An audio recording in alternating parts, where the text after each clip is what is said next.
Across England, 433,000 people had the virus Intensive care last units week. are That's up overwhelmed from in Italy. 336,000 There have been the more week than before. 600 The government's scientific deaths there advisors in the have warned past that people 24 will need hours. to Coronavirus COVID-19 continues to look to spread across the world. Outbreak over the next few months. We've done what can be done to contain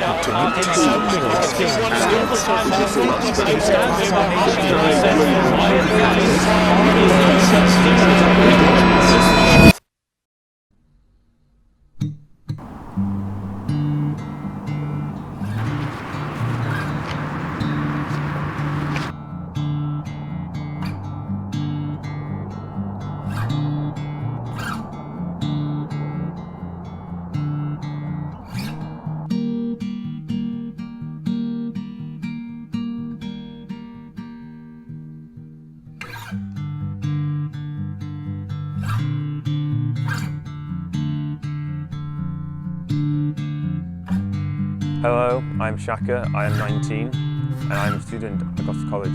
So my name's Samuel Richardson, I'm 18 years old and I study media at Gloucestershire College.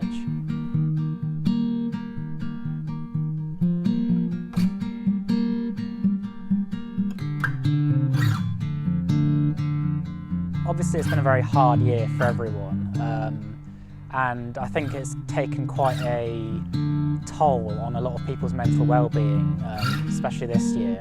I've been trying to keep positive and productive during this year despite all that is happening, because I think that really helps to kind of you know, focus your mind on something. But yeah, it's been quite a contentious year. Very, very up and down at the moment really. I mean, I'm not surprised really.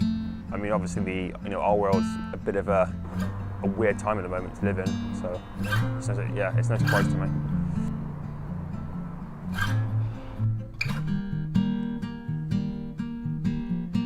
College, I mean, obviously COVID happened, so obviously for like what?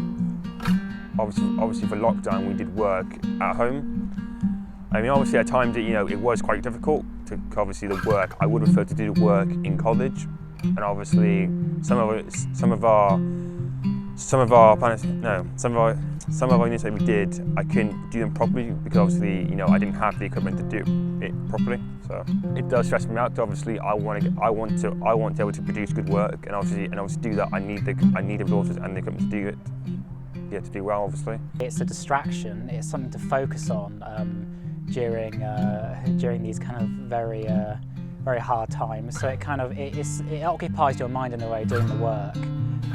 So it's been good for that for me. Obviously it's stressful in ways though, having the work on top of having the pandemic and having all the other world issues happening now.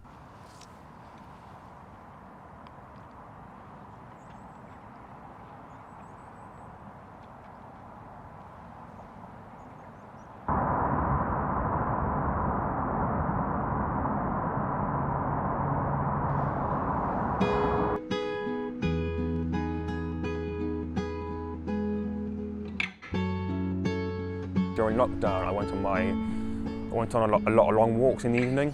Obviously, I live by a hill, so obviously I go there in the evenings. It was quite nice, to be fair. It was very relaxing. As someone who suffers from social anxiety sometimes, who doesn't like to be in big crowds, built up places, lots of people, nature kind of offers an opportunity to get away from it all and to kind of just, it's peaceful nature, and it's kind of a part of the world that has not been tainted by humanity in a way, which sounds strange to say, but you go to woods and those trees have been there years longer than we've been there, and it feels kind of, it feels isolating, but in a good way. It feels a kind of friendly kind of isolating, and it's very peaceful to me. It was quite refreshing to hear the birds chirp in the evening. It was just, yeah, I really enjoyed it. So, and obviously I felt like, to me, nature, I always come there for like peace and quiet, or to sort of think about stuff that obviously happened in the past, or just I sort of just come to that place of calm and peace. I've kind of loved nature since I was very little. I've always cared a lot about the environment. I've cared about seeing the environment, and I always used to go on walks up hills when I was little. It was one of the things that my family loved to do. Always really. I mean, obviously, from like, 13, 12, I went on my little walks. I remember going down the canal years ago, like obviously 8, 9, you know, so obviously I had been on these little nature walks before. I think that was a really good opportunity to kind of get an idea of what the world's like outside of my bedroom and to gain an appreciation for nature. I mean, obviously this is like 10 years ago now, so I can't really, you know, I can't remember what I'm feeling really at the time, but probably just nothing really. I mean, obviously as I got older, I do appreciate nature a lot more. Maybe it's like 13, so like 2 years possibly, I didn't go nature. No, I didn't go out as much as I did. At that age, I think I'm very, very naive and very ignorant, not in a bad way, but I feel like, you know, as you get older, you start to sort of, you know, become a lot more wiser and obviously a lot more aware of stuff. So I feel like it's not a regret, it's just natural, I feel like. You know what I mean? I mean, obviously, you know, some people do care, but I think for me personally, I didn't really care at the time, so. I often go to places like the Lake District in normal circumstances, but you know, with COVID, it's kind of that travel thing is a bit of a problem. But no, I've always loved nature, and I, you know, haven't stopped.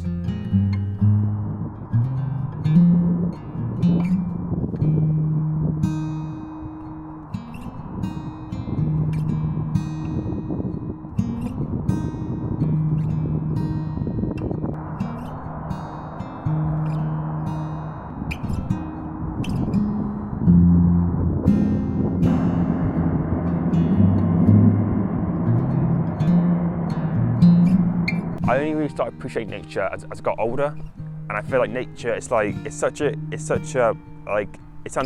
very weird, but like it's like an art nature. It's so relaxing. I think nature is a big and important part of our world, literally, and I don't think there's anyone who I wouldn't recommend going to see nature to. I mean, some people are more indoorsy than outdoorsy, but I think you have to experience kind of nature in some way in your life to gain an appreciation for the world that you live in. I would definitely. I think I feel like to me, try and appreciate what you can, and obviously nature is a big part of that. So obviously, I feel like obviously as I said before, you know, our world is sort of being, industrialised a lot, and obviously the last sort of century or more, you know, a lot of the natural places are gone.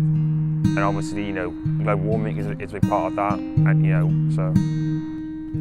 3 words to describe nature: peaceful, wondrous, and. I think it's peaceful.